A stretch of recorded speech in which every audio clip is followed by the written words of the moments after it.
Welcome to Lynn Cullen Live at pghcitypaper.com. Email your questions and comments to Lynn at pghcitypaper.com. Hello, hello, hello, and welcome to Wednesday, the day before Thanksgiving. Sounds like you're looking forward to it. I am. Are you? I always do, except I overindulge. Do you? Yes, but I think that's the whole point, isn't it? Yeah.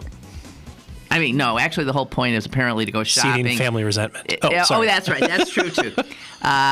Revisiting family squabbles, Yes. the perennials. And then, and I bet after this election, there's going to be a lot of very fraught Yep. Thanksgiving. Right. I wonder. Up until now, you could maintain silence on Facebook, and that was okay for everybody. But now it's going to be a little conspicuous. Whoa. Lucky in my family, everybody thinks exactly the same way. So They do not. they don't. No. No. But the ones who are on the other side live far away.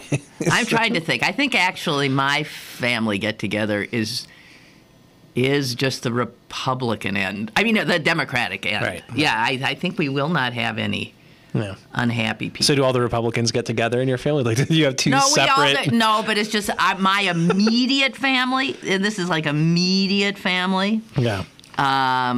Yeah, then we're okay. It's when you start letting in-laws in Yeah.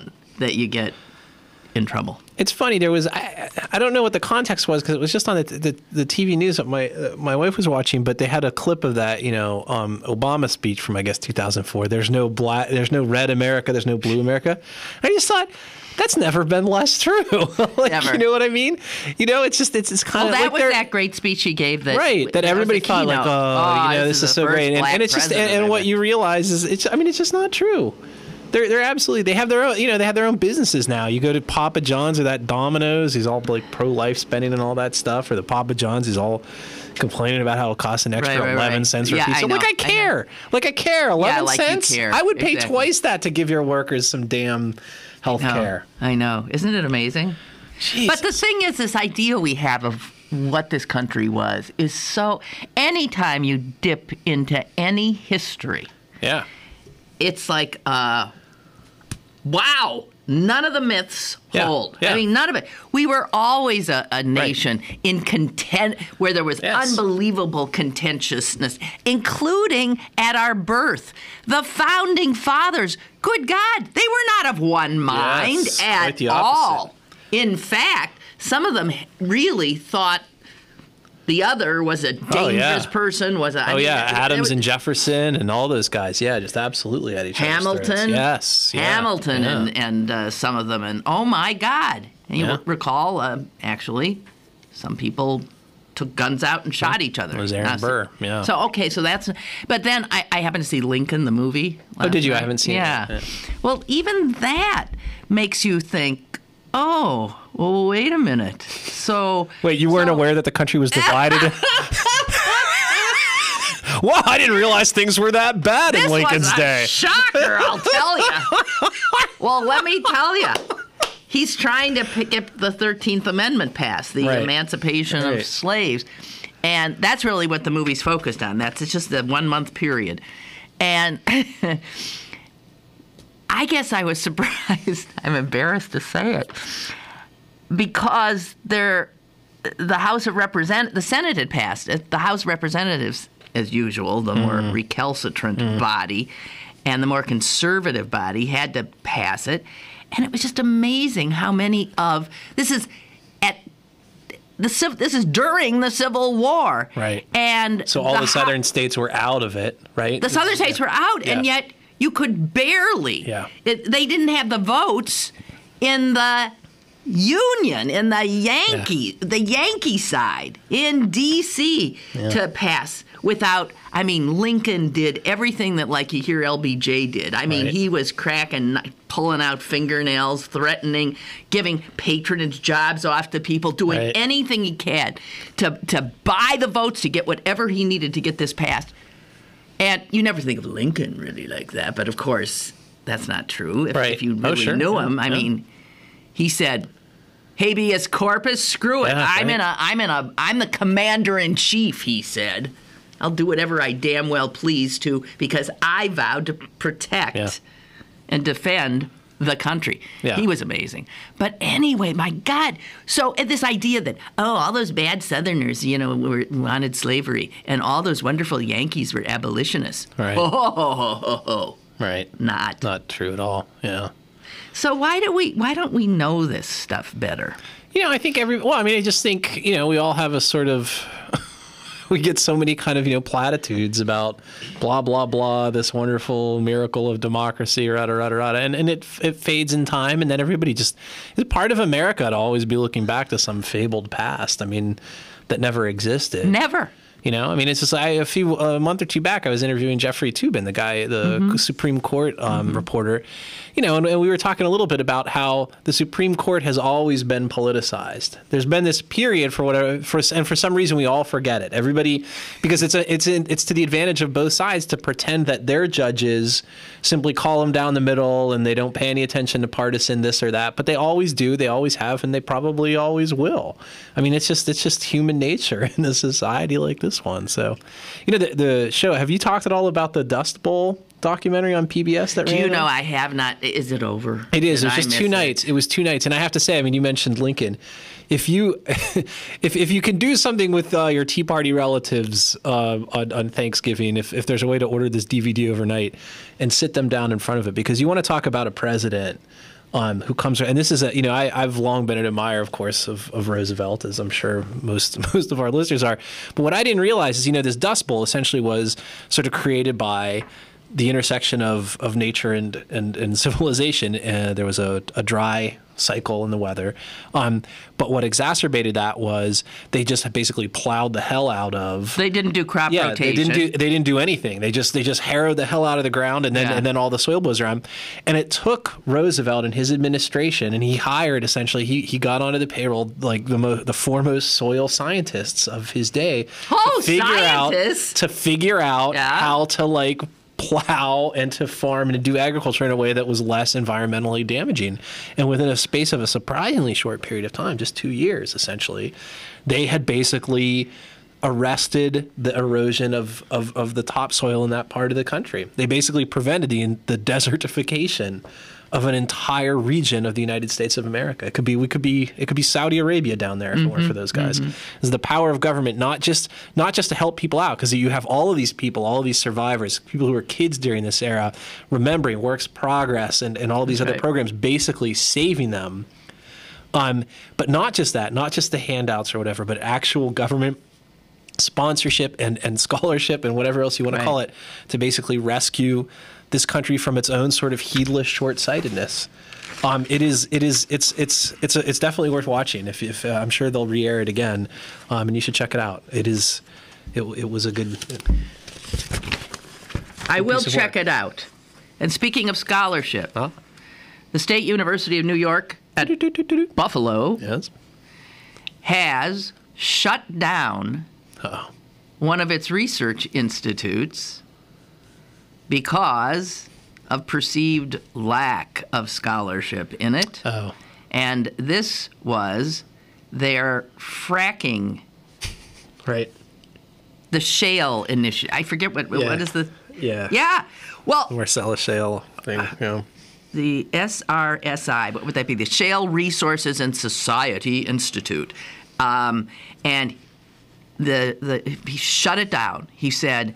Conflicts, both actual and perceived, can arise between sources of research funding and expectations of independence when reporting research results. This, in turn, impacted the appearance of independence and integrity of the Institute's research. In other words, the Institute was bought and paid for by the fracking industry. Yeah. It was notorious for putting out these wonderful reports.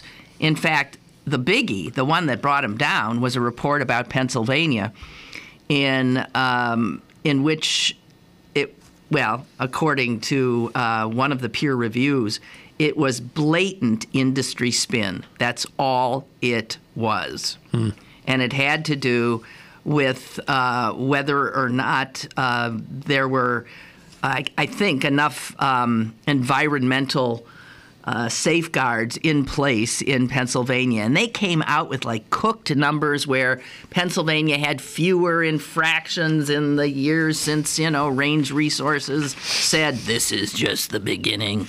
And really? Yeah. So I guess that's good news, huh? Yeah. When's somebody going to go after Penn State?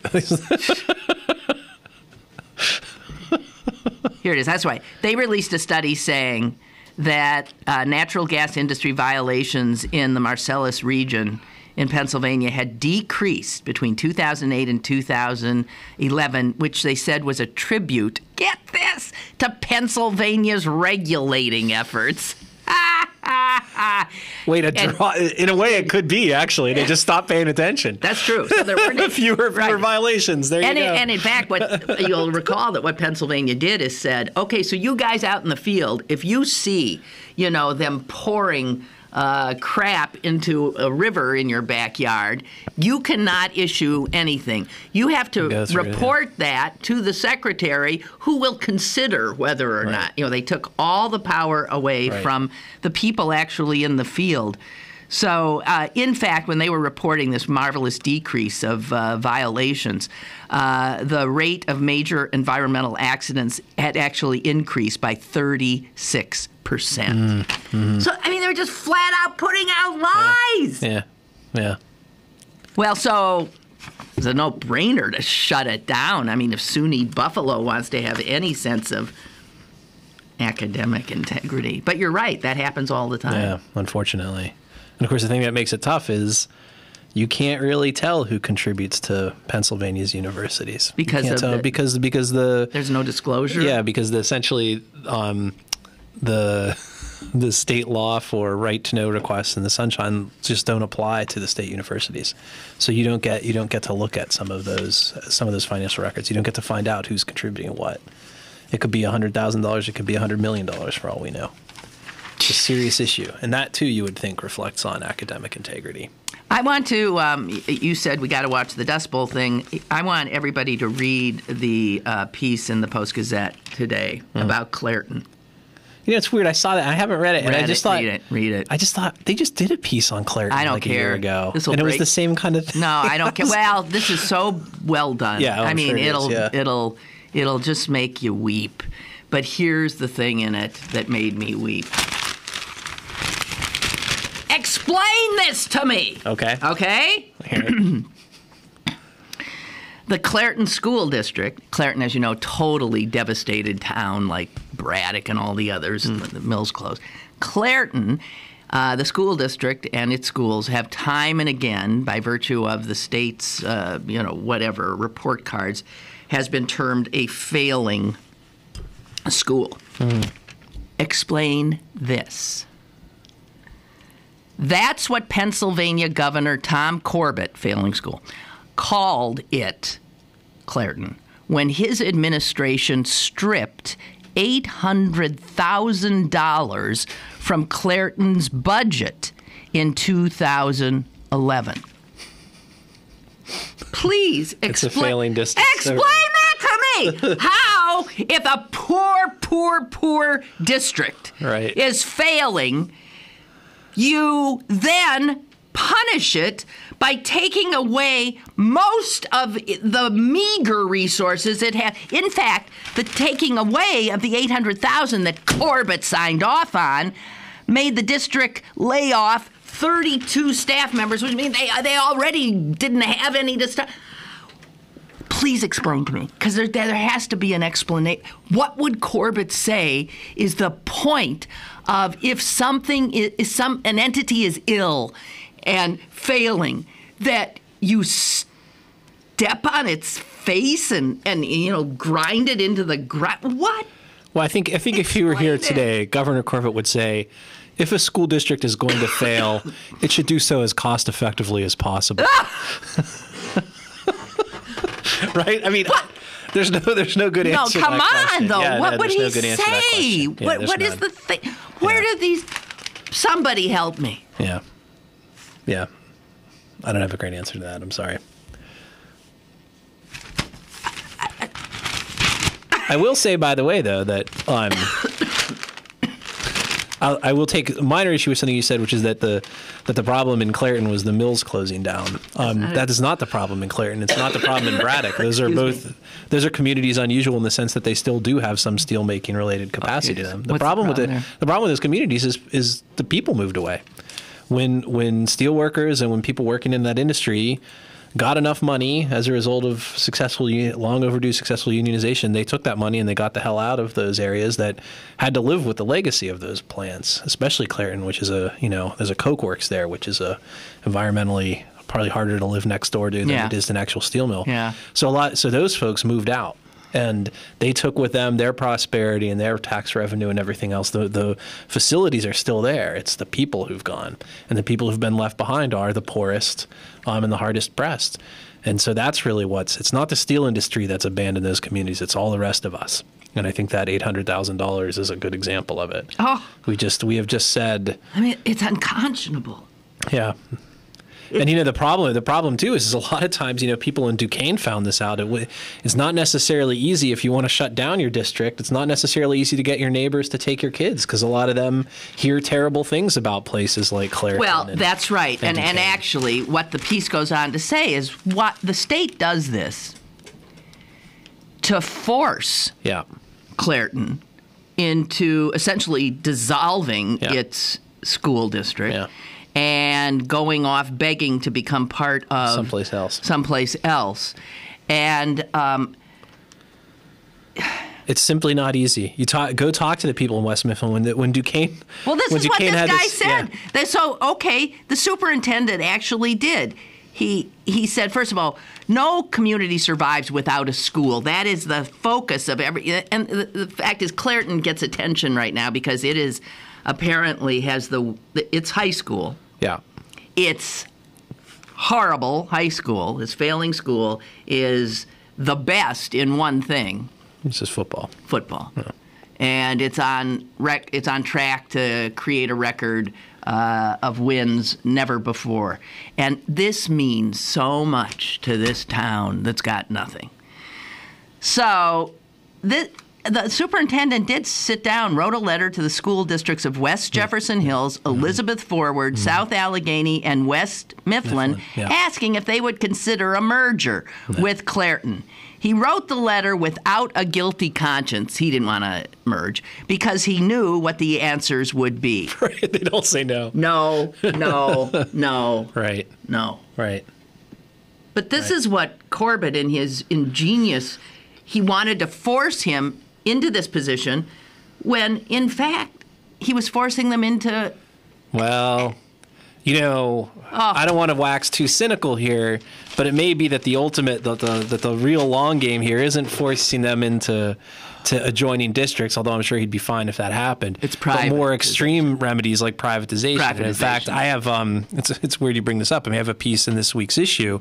It's a lengthy piece about sort of the untold story of this past election cycle on the state level, which is the amount of money thrown at candidates for state office by a half dozen. It's actually 7 is the total. 7 people in the state and outside of the state who support school vouchers.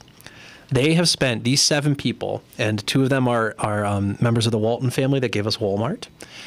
2 of them are members of the DeVos family who brought us Amway and have supported the National Organization for Marriage. I'm getting so sick of these rich people trying to have everything their way and then in this stealthy manner that they do it. Okay. Those 4, and then 3 guys from a Philadelphia area. Okay, wait. Yeah. What is the damn, one of the Walton money bag people, what do they care about privatization of schools? That's right, because none of their kids are going. Yes, it's a great question. What is that? They are true believers in the cause. As one person I talked to for this story said, they need a hobby. They're true believers in the cause. They spent and there's a very small network of people, at least $1.5 million in 2011 and 2012. Chump change. Yeah, chump change to them, but huge. By comparison, in 2010, which was the height of the Marcellus shales giving. You remember that's when they gave hundreds of thousands of dollars to Corbett for his gubernatorial run. The entire Marcellus shale industry, and we're talking dozens of corporations here, Range Resources, all these guys, they gave $1.6 million in 2010. So what you've got is a handful of rich people. Really, we're talking 7 people. Yeah. Yeah. 7 people. 7 people. Responsible for probably 98% of a $1.5 million spent, distributed around the state to 150 plus state politicians. Most of so whom that are in the is money legislature. going directly into the pockets of directly into the campaign committees, committees of these officials. Of officials who will then very loudly suggest that we need certain legislation to blah blah blah blah blah. Fact. And can you already see, you know who the money went to? Oh yeah. And you can already see them in fact, doing their work? The best example is right here in our own backyard. Jim Christiana, the Republican from Beaver County, was the top recipient of money, more than $150,000 himself. Earlier and in this summer, he proposed a bill that was then incorporated into another bill that essentially expanded a tax credit that companies get. The company contributes money to a school and then gets essentially tax breaks for that amount of money. So essentially, you and I are really subsidizing that gift. Oh, for God's sake. And when you combine, when those companies, it's interesting, the companies get a tax break at the state level, but then they're able to sort of double dip by also claiming that deduction from their federal taxes. It can actually be profitable for a company. A company can get more in tax breaks for giving the money than they actually gave. So you and I are essentially subsidizing their act of goodwill. See, I don't buy that these are true believers who think this is the way to fix education. Oh. I don't buy that. They want to privatize everything they can. Oh, sure, that's part of it. They know how to make money off of it. And one of the interesting things, their job is to also starve the public schools, to make them fail, to weaken the union, not incidentally. Exactly. No, it's just they're so evil. It's evil, and it's corruptive of, again, the mythology that we apparently we still buy into of how things work. Yeah, and one of the things that's especially sort of pernicious about this group is, although it's a very small group of donors, it's actually a comparatively large group of sources of money, because what happens is they create their political committee. There's a political committee called Students First, and that's the one. Oh yeah, exactly. Capitalists First. Right, Students First. It sounds great. What Students First then does is, in the past year, a bunch of other committees have sprung up, and they have even more ridiculous names like Fighting Chance. That's a good one. Fighting Chance. Democrats for Education Reform. Public Education Excellence is another one. Public Education Excellence. Right. That's. Common sense to weaken public education. Common sense for the Commonwealth. So all of these PACs, most of them have sprung up just this past year. And what happens is, Students First, who all these rich people give their money to, turns around and gives the money to Fighting Chance. Then both Fighting Chance and Students First give money to this other PAC. Wait, is this called money laundering? Right. All of this is legal, we should say, but essentially it's that's how it looks. Or a shell game would be another way to describe it. And they're doing it because? Well, why would they bother with all of this? So there's a few possible explanations. One is simply to make it a little more difficult to chase the money down. It took me many hours to add up all of these numbers. Oh, you mean this is an attempt to just stymie the likes of you? Right. Well, that could be one angle. Another possibility is, if I'm a politician and now instead of one contribution from one source, I have 5 contributions from 5 sources with names like Common Sense for the Commonwealth and Public Education Excellence. 5 times more. You look, well, at least it looks, no, because remember, in Pennsylvania, there's no limit to how much a committee can give. If Students First wanted to give you $1 million for your campaign, they could do it. There's no limit. But the advantage for a politician is now you have 5 different contributions from what seem like 5 different sources. And they all have these great sounding names. Public Education Excellence, Democrats for Education Reform.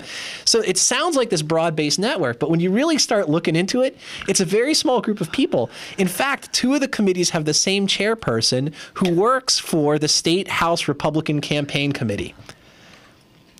So she gives money to all these different politicians. It's sort of fast. I have never, and I've spent, I don't focus solely on campaign finance stuff, but over the course of my years as a reporter, I've looked at stories like this often before. I have never seen anything quite as convoluted and bizarre as this process is. Pick up this week's issue. We got a call. Caller, you there? Oh, he hasn't picked up the phone yet. Hold on. Hello. Hello, it's Michael from Palm Springs. Hi, Michael. Public Education Excellence is a great name. It is. P? Kiss on it. I didn't think about that. That might be the secret code. You think it? It might be, actually.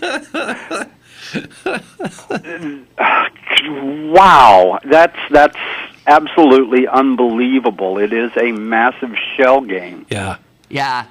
So anyway, check it out. You can check it out online. It's online too. Yeah. PGH City Paper. Yeah, I And wanted this to week's bring issue. up Lisa Byron. Have you heard about this one? No, this isn't a No. name I'm familiar with. She is a attorney from New Hampshire with U.S. Family Values, Oh, who so- has just been arrested for transporting underage girls to Canada, selling them on Craigslist for gay sex.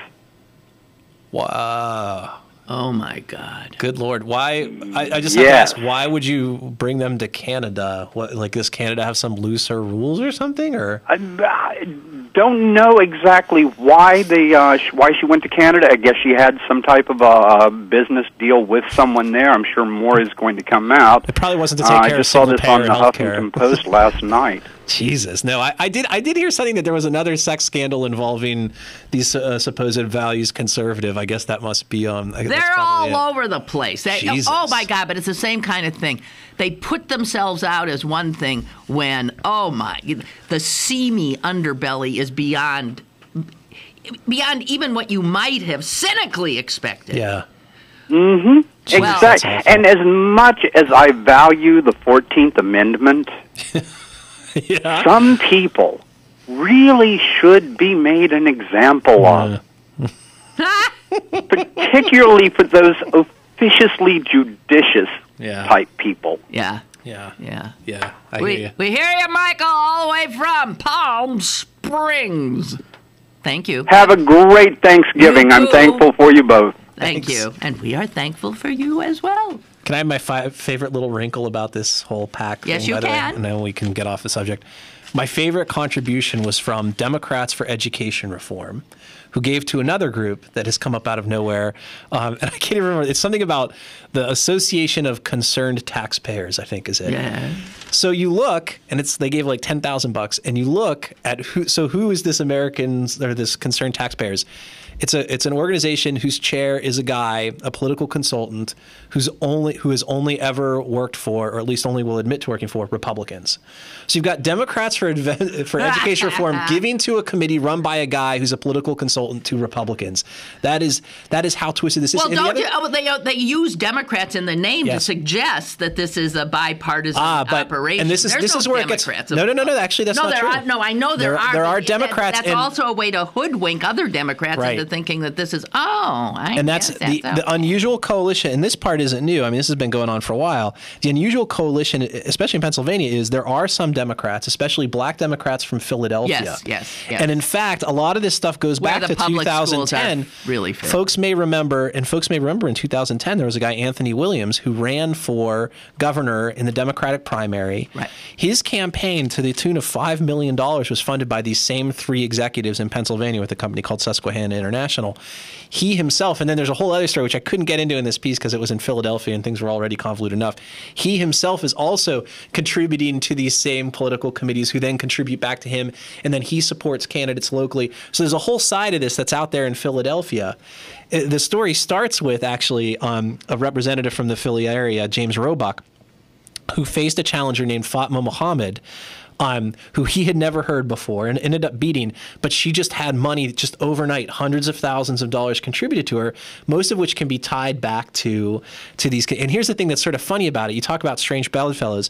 Fatma Mohammed reportedly, I didn't talk to her, I couldn't, she's sort of fallen off the face of the earth, but reportedly is an openly bisexual Muslim getting money from sources that get their money from the DeVos family, who's a national organization for marriage, Christian values type supporter, and their money is bankrolling people who are, and I have nothing against openly bisexual Muslims. In fact, I'm entirely for them. But I think it's just this sort of really awkward sort of situation where they will basically throw money at anybody who is willing to support the cause of school vouchers. Oh, God! Is the Mad Hatter about to it's pop astounding. in? It's just unbelievable. God. Jeez. It's enough to make a cynic out of one. Not me, baby. No. You fight cynicism. Fight it. And fight that which promotes cynicism. Mostly. Because sometimes our show has been... A little bit. You and I have promoted cynicism once or twice. Well, only when we wake up on the wrong side of bed. Right? Okay. We got to take a break. We'll be back.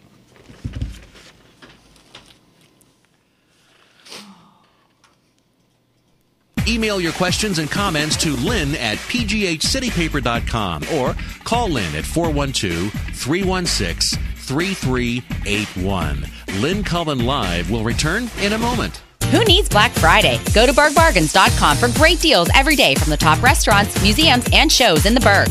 This week, only 60% off gift certificates to Misaki. BergBargains.com, Pittsburgh's exclusive e-commerce mall. BergBargains.com.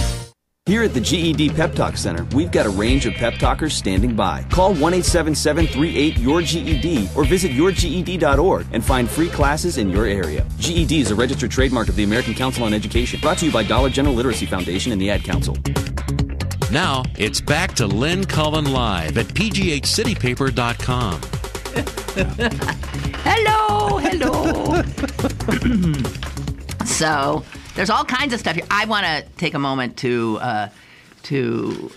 note the passing of a great American, Senator Warren Rudman. Yeah. This was a Republican. And you know when he said goodbye, he literally just walked. He could have been the senator for life. Yeah. He walked away. It was in 96, I think. Exactly at the time when his party was making its deal with the devil. Yeah. And he's written a lot of stuff about it, but this is the only thing I have in this. He says the Republican Party is making a terrible mistake if it appears to ally itself with the Christian right. There are some fine, sincere people in its ranks, but there are also enough anti-abortion zealots, would-be censors, homophobes, bigots, and latter-day Elmer Gantries to discredit any party that is unwise enough to embrace such a group. Nailed it. Yeah. Nailed it. The phrase latter-day Elmer Gantries is one of my favorites. It's a great book, yeah. Yeah. So, Warren Rudman, who, New Hampshire Republican.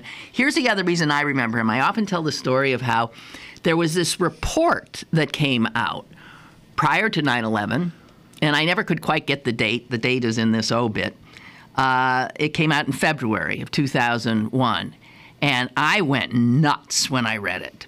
It was a report that had been authored by former Senator Rudman and former Senator Gary Hart. Okay? Mm-hmm. But two smart guys. Yeah. And they actually had been tasked with looking into a commission on national security.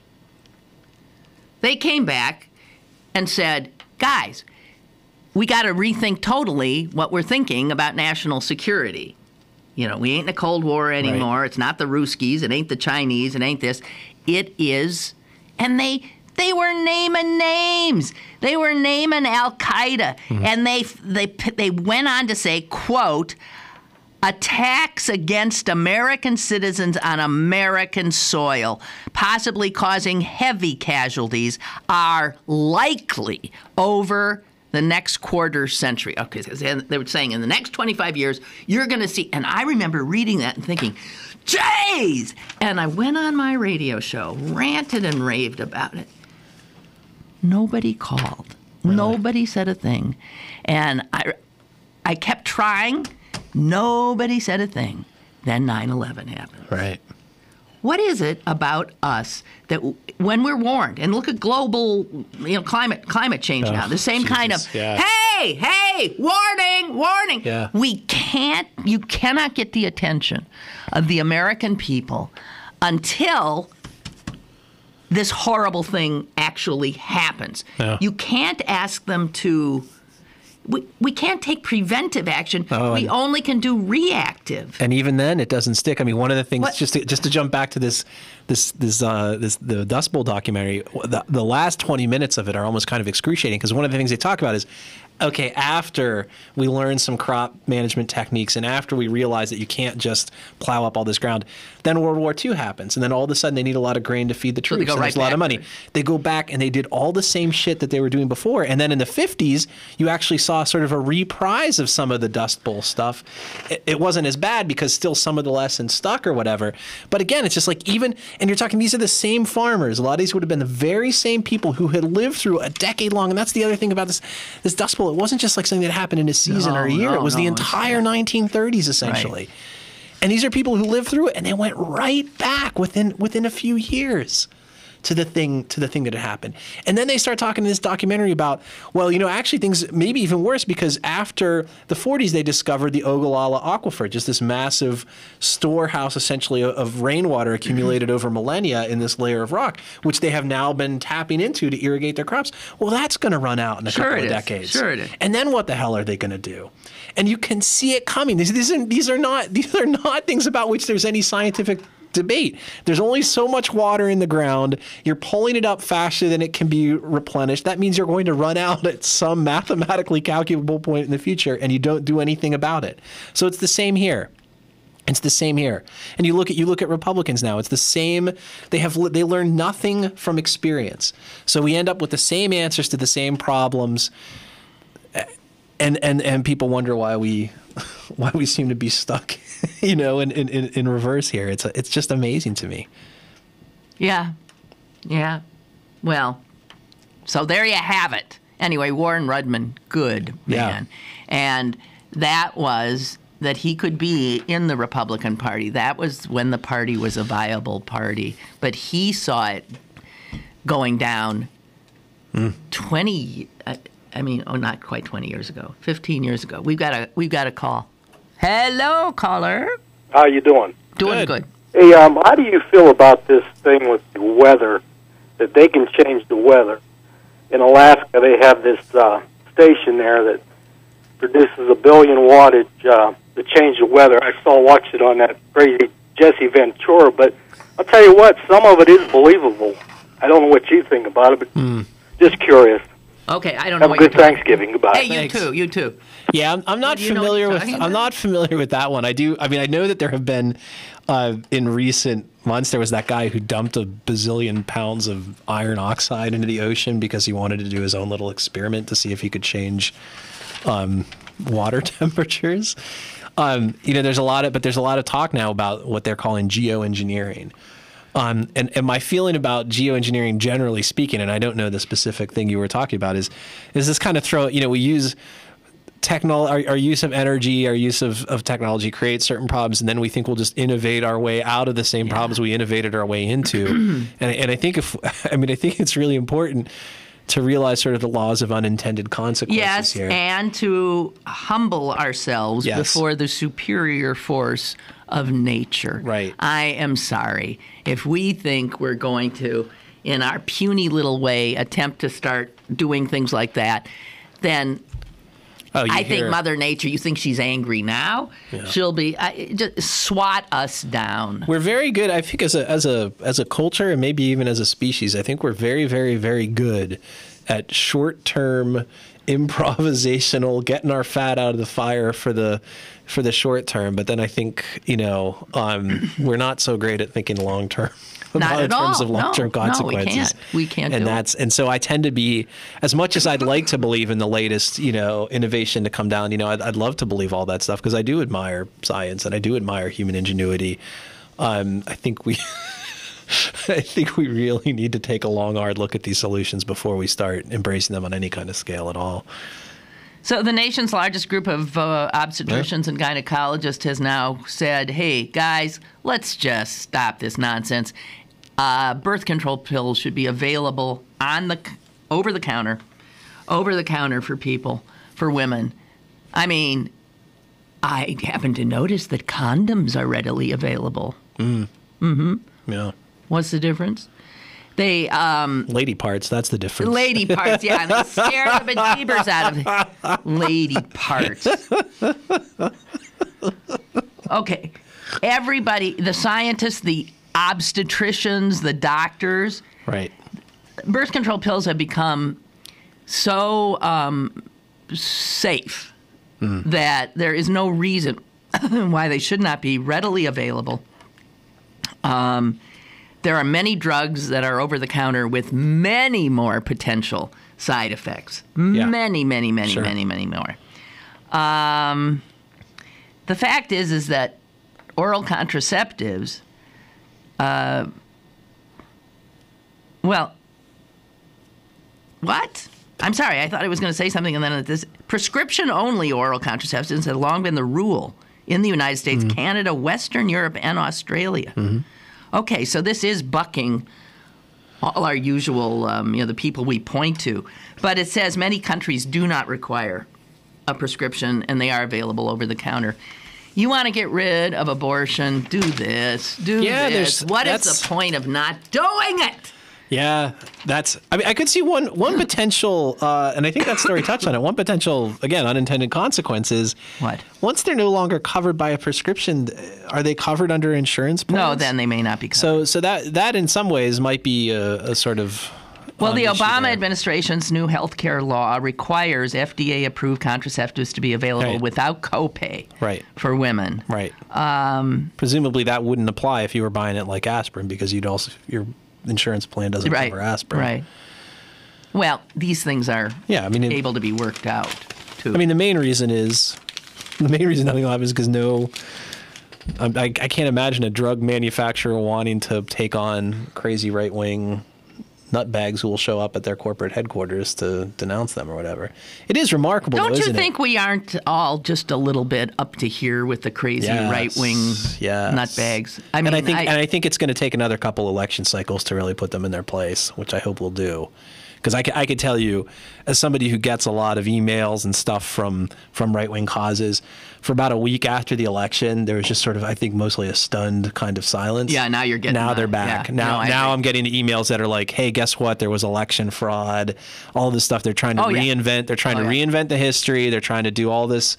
They're going to try to re-argue the election. They're going to sort of try to litigate what should happen now with all the, with economic matters and the fiscal cliff and everything else. They're not done. Ha! They're not done. They'll never be done. We will, however, in about 20 minutes. So you need to make another break? I do! You're so smart. Picking up the segues. Yeah. Quick little hiatus, and we shall return. Change of subject. Ooh, I'm excited. Stick around for more with Lynn Cullen Live after this. Pittsburgh City Paper is available now. Pick up one today for a preview of Southside Stories at City Theater. Plus Kevin Smith, B.B. King, the music of Michael Jackson, and the Winter Flower Show at Phipps. Pittsburgh City Paper, available at over 1,700 locations throughout Western Pennsylvania. And on the web at pghcitypaper.com. And on your smartphone at citypapermobile.com. Winter has arrived and it's cold outside. So get to Little's for all your UGG needs. Little's has Uggs for men, women, and children to stay warm with shearling-lined boots, shoes, and slippers. And don't forget to get your hats, gloves, scarves, and more. All available at Little's Shoes. Bring the entire family to view one of the largest in-store UGG shops in the U.S. Little's Shoes, Pittsburgh's largest family shoe store, 5850 Forbes Avenue in Squirrel Hill. You're listening to Lynn Cullen Live at pghcitypaper.com. Once again, here's Lynn Cullen. Yes, you are listening to Lynn Cullen Live. Explain yourself!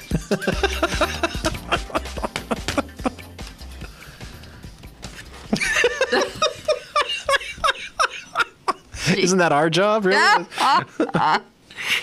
Well, I came upon this little piece.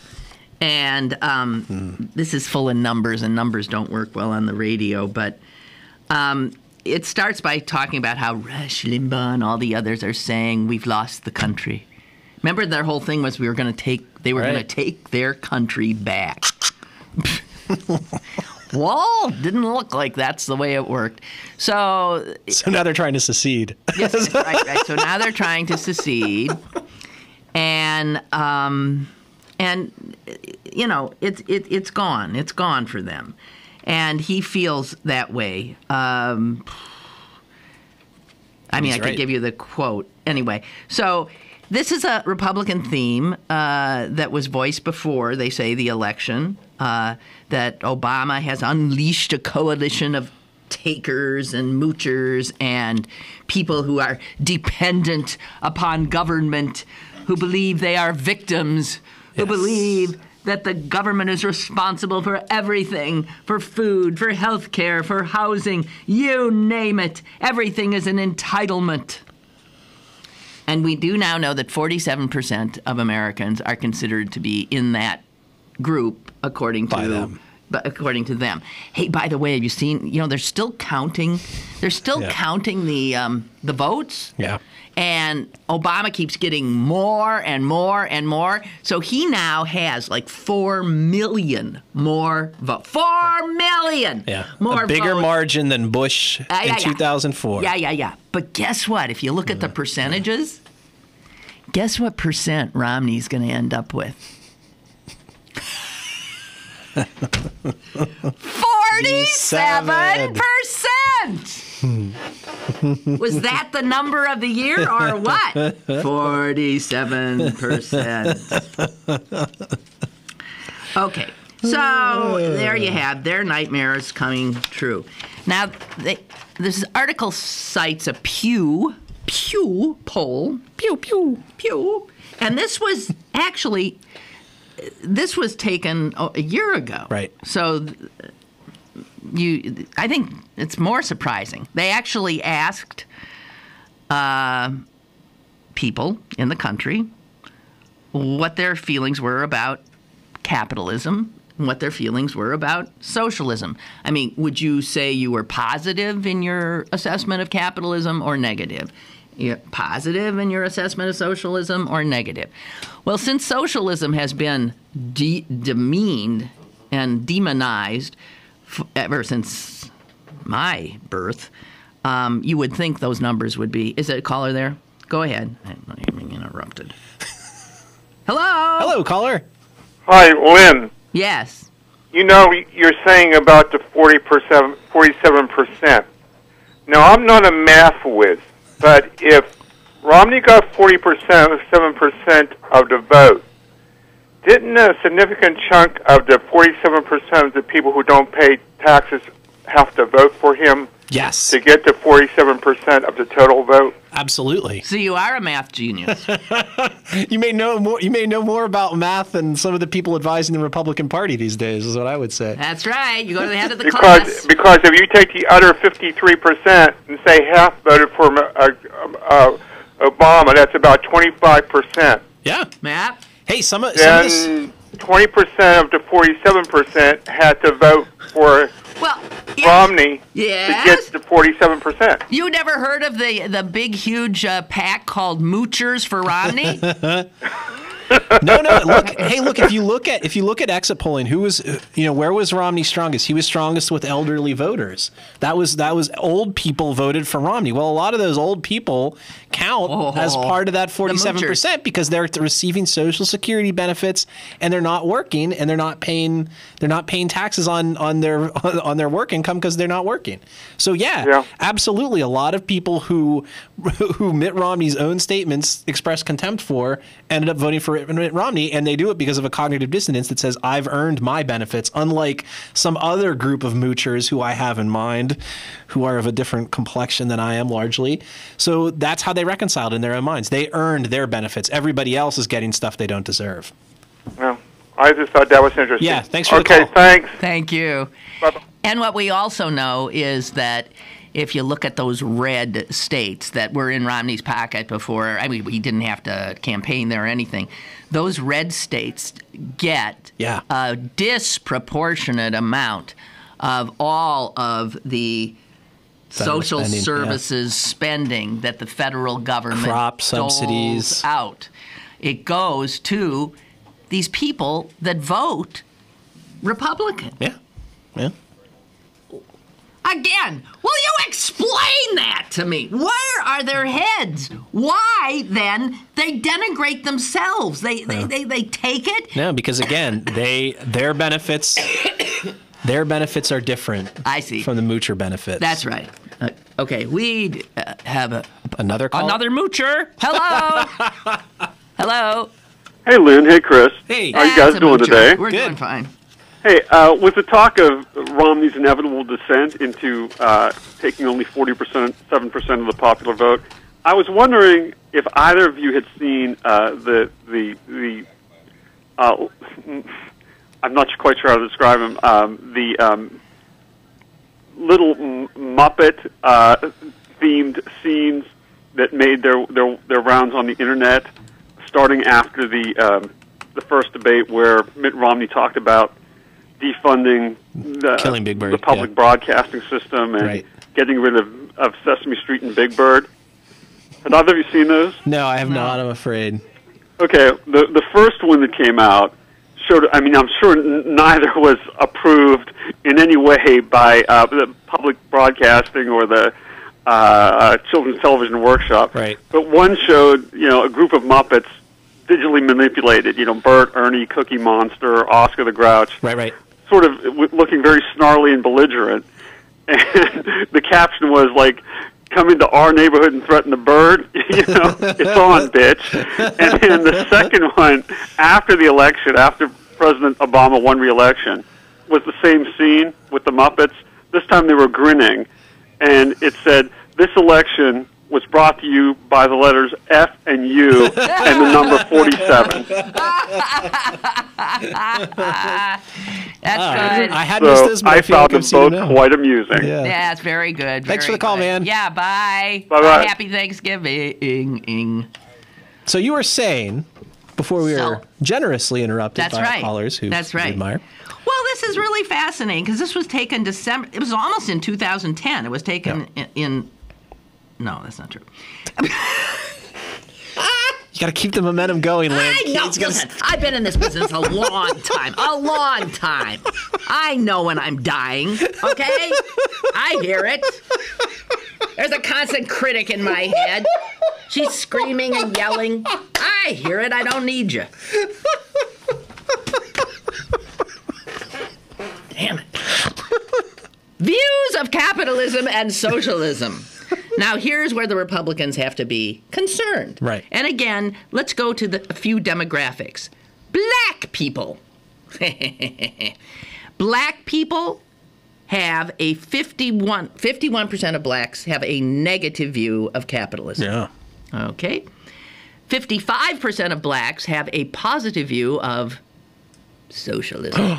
New Black Panther Party. They're takers. They're takers, right. They take. Right. All right.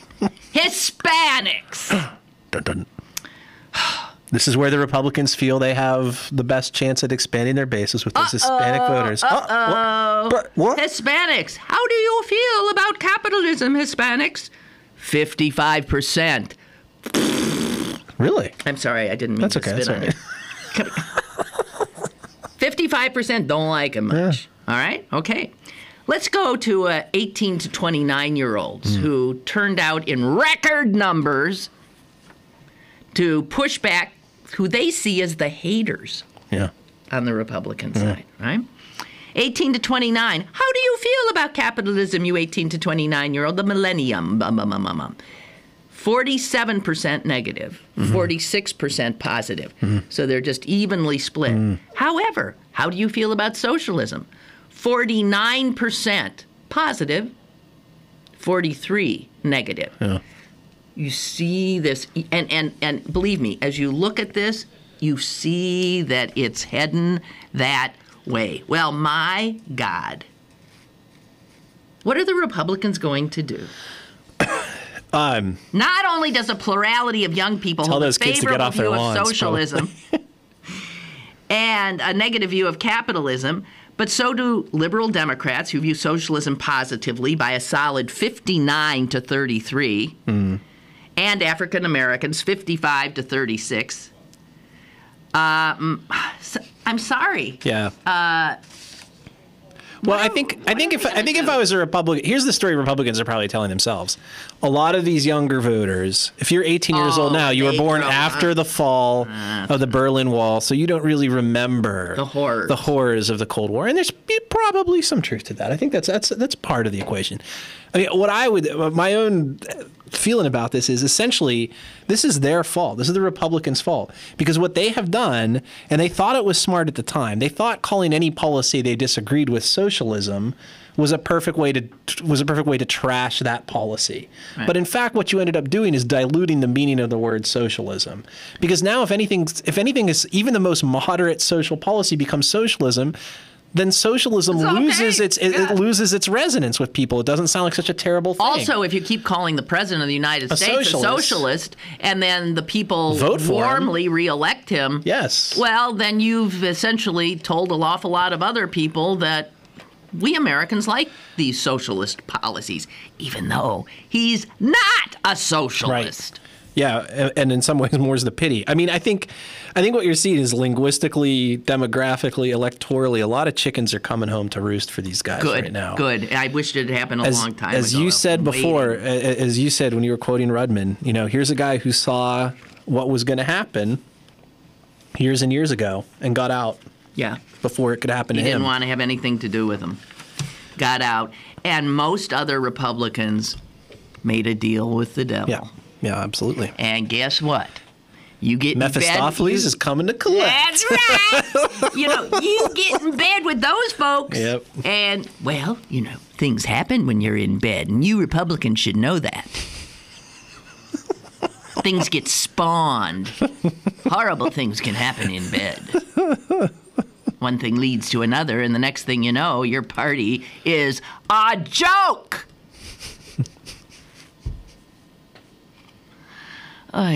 So, don't go to Walmart, okay? So are there going to be the voters? I mean, the workers of Walmart are rising up. There, Black Friday. There are protests slated at WalMarts across the country. I believe 3 in the Pittsburgh area. Now these are not unionized workers. They are not. Are they? They're risking their jobs. Well, I think Actually, I think labor law says that if they do it as a part of a coordinated effort, they can't be touched. Then? Yeah, but you know what happens? People get canned anyway, and Walmart has basically filed a challenge with the NLRB asking that this not be recognized. So it is quite possible that there will be, but there will be at least 3 Walmarts. I linked to something this morning from our website about the Walmarts in the area. I know the one in the near Waterworks over in Aspinwall. Mm-hmm. There will be a protest there, and some people from local justice groups will be participating. Okay, that's Friday. Yes, it is. All righty, we have a caller.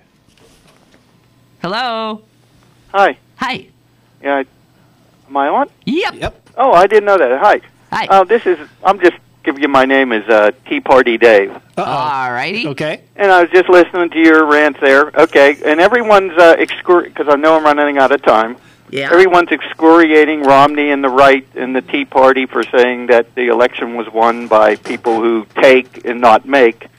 If this is, and they're being ripped to shreds over this, but can you tell me then, as all the millions of Democrats and everybody else have voted for Obama, if that is not the reason, then please tell me what is the reason they voted for Obama. What? I'm happy to provide a few. Okay. Yeah, sure, no problem. Go ahead. Yeah, I mean, just to start with, I mean, here is a guy who, in terms of our stature internationally, has managed to is getting us out of 2 protracted ground wars that maybe we weren't so well advised to get into in the first place. Did manage to kill a fairly significant terrorist whose name we probably are familiar with. I think that a lot of his policies people do like, and I think one of the problems Republicans have is they tell me the policies they liked. I think there's a significant number of people who appreciate the president's position on things like gay marriage, on things like making healthcare more affordable to people. I think there's a lot of the bailout of the auto industry, which kept millions of people in work. I mean, I think that's you know what decided that might have won. That he won Ohio, which Republicans have to win, because he took that state that was reeling because of the trouble in the industry. He saved it. He saved by giving them billions of dollars. They pay. It's all by giving them billions of dollars. We haven't lost any money on that deal. Yeah, we have not. Yeah. No, I haven't seen it come back. They said $30 billion is gone. Who said? What about the $90 billion on green energy and cylinder? $90 billion. Oh, I see. It comes down to Solyndra, huh? No, all the other green and Beacon Energy. Oh, it's green energy that is like depleting windmills. How many windmills you got on top of the building there running to power your station? Thanks for the call. Here. I'll also say too, another reason that Obama won this race may well have something to do with the attitude that you just sort of voiced, and that I think a lot of Republicans did. Let's face it, your party needs to come up with some real answers, and basically doing a retread of Bush administration. We're just going to cut taxes and hope that solves the problem on the domestic front, and we're going to go invade countries and drop bombs on people that we don't like is basically our international policy. You guys need to find some new tricks, because otherwise this is going to happen to you again and again and again. And I'm telling you this as an American who actually believes there's a value in having a viable conservative party. You guys got to get your game on and just knock it off with. You also have to stop.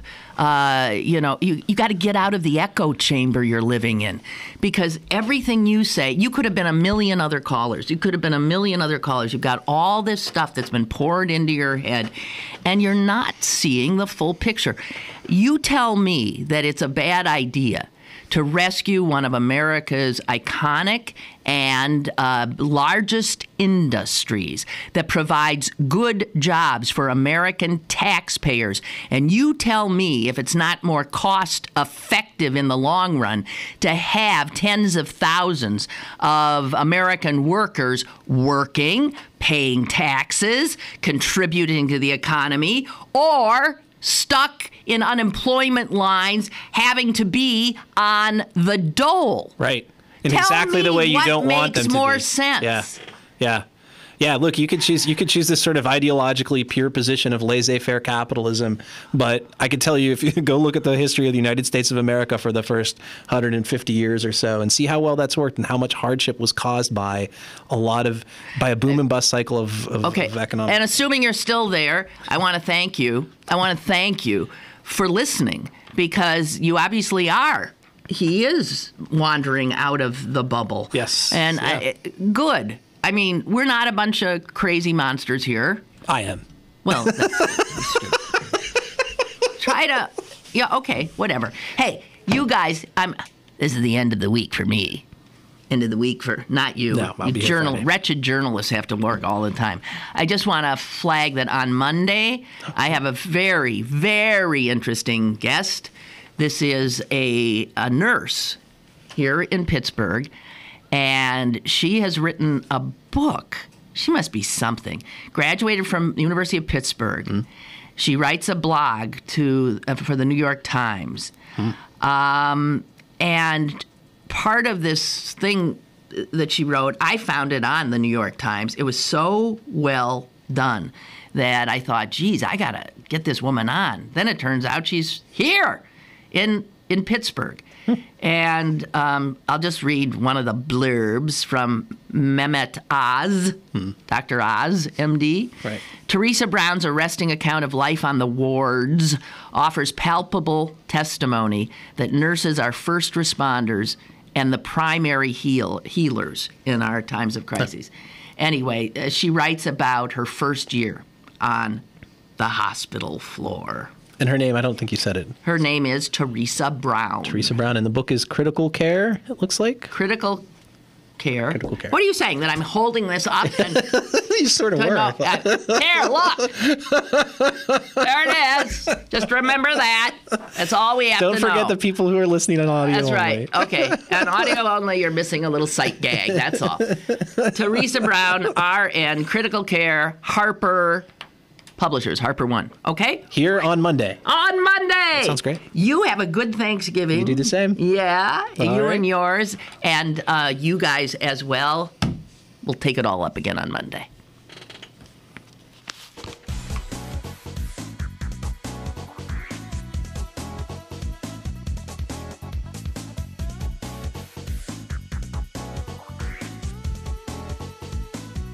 Lynn Cullen Live, Monday through Friday from 10 a.m. to 11 a.m. and archived at pghcitypaper.com. The opinions expressed on Lynn Cullen Live are those of the host and do not necessarily reflect the viewpoints of Pittsburgh City Paper, Steel City Media, and its advertisers.